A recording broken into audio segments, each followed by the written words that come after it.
Assalamualaikum warahmatullahi wabarakatuh. Alhamdulillahirobbil alamin. Wassalatu wassalamu ala asrofil anbiya'i wal mursalin wa ala alihi wa washabihi rasulillahi ajmain.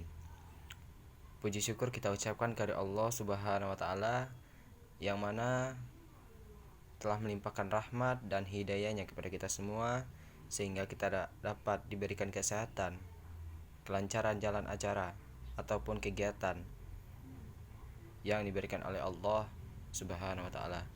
Baiklah, pada kesempatan kali ini izinkanlah saya memperkenalkan diri terlebih dahulu. Perkenalkan, nama saya Pres Megari, bisa dipanggil Pres, NIM 19067018, dari jurusan Teknik Mesin Prodi Pendidikan Teknik Mesin, yaitu Fakultas Teknik. Baiklah, pada kesempatan kali ini pada pertemuan 2 saya akan menjelaskan tentang konsep dasar, proses dan ruang lingkup administrasi pendidikan. Yaitu diantara judul tersebut memiliki 3 materi yang akan saya sampaikan. Ialah yang pertama yaitu konsep dasar administrasi pendidikan. Dan yang kedua ialah fungsi atau proses administrasi pendidikan, dan yang ketiga ialah ruang lingkup administrasi pendidikan. Jadi baiklah, saya akan menjelaskan materi yang pertama yaitu tentang konsep dasar administrasi pendidikan. Seperti yang kita ketahui, di dalam dunia pendidikan pasti memiliki perundang-undangan. Ialah saya akan menjelaskan undang-undang terlebih dahulu, yaitu terdapat Undang-Undang Republik Indonesia Nomor 20 Tahun 2003 tentang Sistem Pendidikan Nasional, Bab 1 Ayat 1 Ayat 1, mengungkapkan bahwa pendidikan adalah usaha sadar dan terencana untuk mewujudkan suasana belajar dan proses pembelajaran agar peserta didik secara aktif mengembangkan potensi dirinya untuk memiliki kekuatan spiritual, keagamaan, pengendalian diri, kepribadian, kecerdasan, akhlak mulia, serta keterampilan yang diperlukan dirinya, masyarakat, bangsa, dan negara. Baiklah, kalau untuk pengertian administrasinya saya akan menjelaskan secara dikit, yaitu administrasi adalah telah ditegaskan oleh Fayol dengan mempergunakan kata administration untuk istilah manajemen. Dikemukakan olehnya bahwa kegiatan administration adalah peramalan, perencanaan, perorganisasian, komando, koordinasi, dan pengawasan, sedangkan Sutisna mengartikan bahwa administrasi adalah keseluruhan proses dengan mana sumber-sumber manusia dan materi yang cocok dibuat tersedia dan efektif bagi pencapaian maksud-maksud organisasi secara efisien.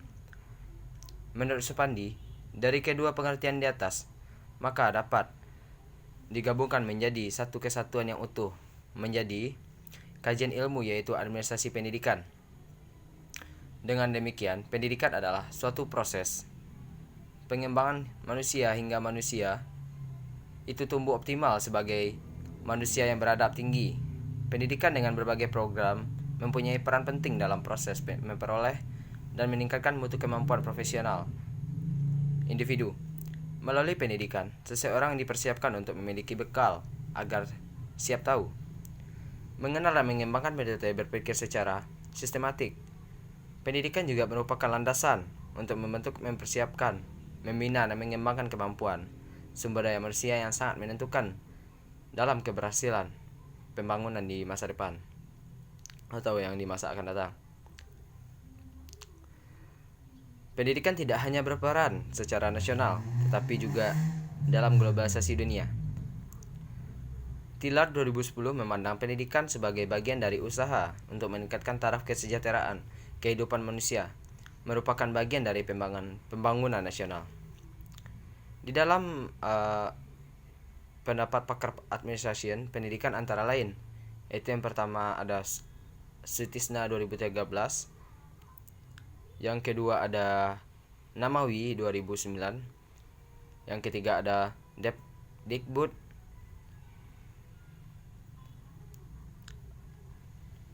dan di sini saya juga akan menjelaskan pentingnya administrasi pendidikan. Administrasi pendidikan sangatlah penting dalam dunia pendidikan karena tanpa adanya administrasi, suatu perencanaan besar atau kecil tidak akan berjalan dengan lancar. Administrasi pendidikan mempelajari segala cara-cara, pengaturan, dan penyelenggaraan yang efektif dan efisien agar tercapai hasil yang maksimal. Segala sumber daya yang digunakan akan diatur penggunanya, sehingga tidak terjadi pemborosan dalam mencapai tujuan yang telah ditentukan bersama. Yang ketiga ialah tujuan administrasi pendidikan. Tujuan administrasi pendidikan adalah agar semua kegiatan yang mendukung tercapainya tujuan pendidikan, sedangkan tujuan administrasi pendidikan di Indonesia yang dilaksanakan di sekolah juga bersumber dari tujuan pendidikan nasional yang digariskan dalam GBHN adalah meningkatkan ketakwaan kepada Tuhan Yang Maha Esa, mempertinggi budi pekerti atau memiliki kepribadian, mempertebal semangat kebangsaan agar menjadi manusia pembangun, memiliki kecerdasan serta keterampilan. Tujuan administrasi pendidikan pada umumnya adalah agar semua kegiatan mendukung tercapai tujuan pendidikan, atau dengan kata lain, administrasi yang digunakan dalam dunia pendidikan diusahakan untuk mencapai tujuan pendidikan. Sergevani dan Carver menyebutkan 4 tujuan administrasi. Yang pertama, efektivitas produksi. Yang kedua, efisiensi. Yang ketiga, kemampuan menyesuaikan diri. Yang keempat, kepuasan kerja. Keempat tujuan tersebut digunakan sebagai kriteria untuk menentukan keberhasilan dan penyelenggaraan sekolah. Sebagai contoh, sekolah mempunyai fungsi untuk mencapai efektivitas produksi, yaitu menghasilkan efektivitas produksi yang sesuai dengan tuntunan kurikulum. Dalam pencapaian tujuan tersebut, harus dilakukan usaha efisien mungkin, yaitu untuk menggunakan keperluan dana dan tenaga seminimal mungkin, tetapi memberikan hasil sebaik mungkin sehingga lulusan tersebut dapat melanjutkan ke tingkat yang lebih tinggi berikutnya. Dan di sini juga ada beberapa fungsi ya, yaitu yang pertama fungsi perencanaan merupakan sejumlah kegiatan yang ditentukan sebelumnya untuk melaksanakan suatu periode tertentu guna mencapai tujuan yang telah ditetapkan.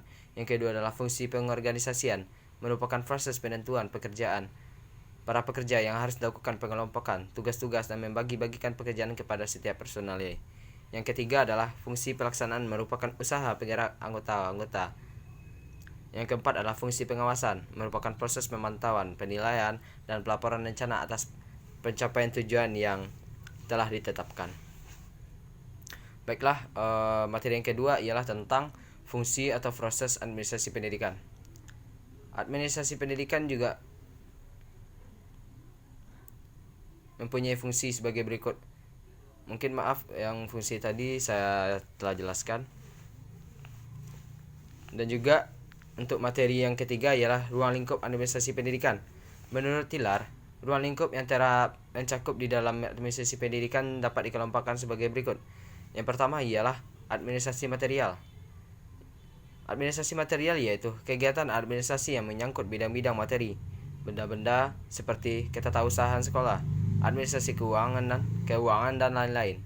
Yang kedua ialah administrasi personel, mencakup di dalamnya administrasi personel guru dan pegawai sekolah, dan juga administrasi peserta didik.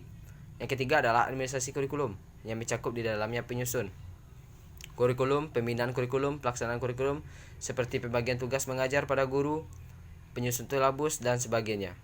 Secara umum, ruang lingkup administrasi pendidikan meliputi yang pertama yaitu administrasi organisasi, yang kedua administrasi kurikulum, yang ketiga administrasi kepegawaian, yang keempat adalah administrasi peserta didik atau siswa, yang kelima administrasi sarana dan prasarana, yang keenam administrasi tata usaha, yang ketujuh administrasi pembiayaan, yang kedelapan adalah administrasi tata hubungan masyarakat.